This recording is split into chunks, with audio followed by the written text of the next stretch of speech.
Oke, terima kasih Ibu atas penyampaiannya. Selanjutnya kita lanjut untuk SMK Doros dulu.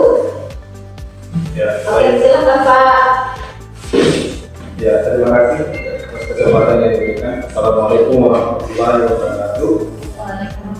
Selamat pagi, salam sejahtera buat kita semua. Terutama yang saya hormati fasilitator kita, Bapak Ahmad dan Bapak Kadir yang sampai hari ini masih semangat bersama kita teman-teman, meskipun di antara kesibukan kita masing-masing. Ya. Kemudian teman-teman dari guru hebat yang menyempatkan hadir dan sama-sama berbahagia.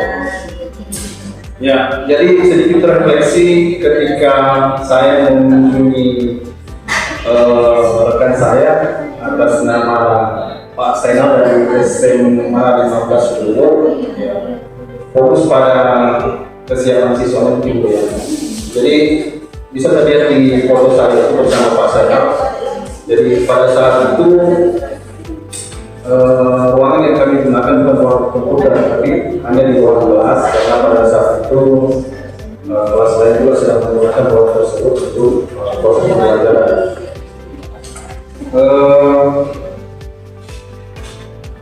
Masih pada siswa, jadi yang perangkat yang mereka gunakan adalah handphone mereka masing-masing.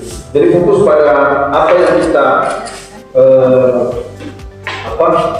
kita amati, bahwa dalam hal ini fokus pada nomor 3 yaitu rekayasa pro untuk kreasi konten. Yang saya sedikit tanggapi atau sedikit istilahnya kelemahan dalam hal siswa ini, rata-rata dari siswa kelas ini kendala yang mereka hadapi adalah tidak pandai mereka dalam rekayasa konten. Artinya ketika mereka anggaplah mereka ingin membuat suatu konten atau suatu tugas yang mereka inginkan,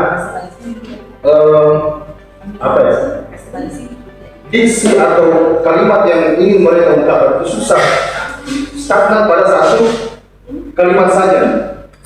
Padahal kalau kita mengamati secara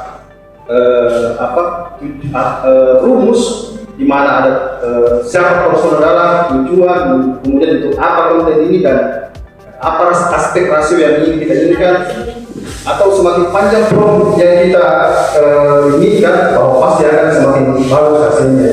Nah, kenyataan di lapangan bahwa anak-anak ketika dihadapkan yang seperti itu, mereka sangat susah sekali untuk membuat suatu prompt itu untuk menyelesaikan. Jadi cukup hanya pada satu kalimat saja, buatkan saya tugas baru saja, sudah selesai, seperti itu saja.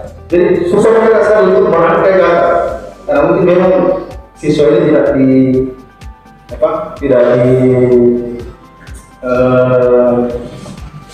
istilahnya, jadi mereka bukan pujangga yang pandai mereka.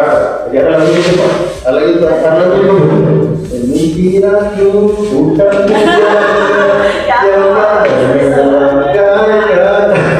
jadi seperti itu. Jadi ada sulit sekali untuk mengeluarkan diksi atau kata-kata sehingga bisa menghasilkan suatu produk atau konten yang baik, susah. Jadi mereka sulit sekali untuk berpikir apa sih yang saya masukkan produk ini sehingga saya bisa masukkan konten yang baik, seperti itu. Kemudian fokus pada rekan guru yang jadi target pengamatan atau target observasi dari Pak Zainal. Saya lihat beberapa aspek yang saya amati sesuai dengan format yang telah dibuat di LMS sudah cukup bagus, meskipun tidak selalu sempurna. Ya, jadi aspek-aspek yang Pak Zainal jelaskan itu sudah melaksanakan pembelajaran secara runtut dan sistematis. Kemudian penguasaan kelas juga bagus, ya meskipun jauh dari kesempurnaan. Akhirnya saya memberikan nilai sesuai yang ada di format. Ya rata-rata baik lah, ada yang cukup. Kalau dilihat dari format di sini sesuai dengan yang ada di lembaran ini, saya memberikan rata-rata nilai 80 dan 70. Ya, untuk hasilnya bisa dilihat nanti di LMS saya, ada poinnya di situ. Dan kemudian hasil dari dokumentasi tersebut sudah saya sematkan juga di dalam format itu. Jadi alhamdulillah saya sudah lengkapi. Mungkin itu saja yang menjadi fokus untuk pengamatan saya ketika saya menjadi observer dan Pak Sinan menjadi target dari pengamatan saya. Sekian, assalamualaikum warahmatullahi wabarakatuh.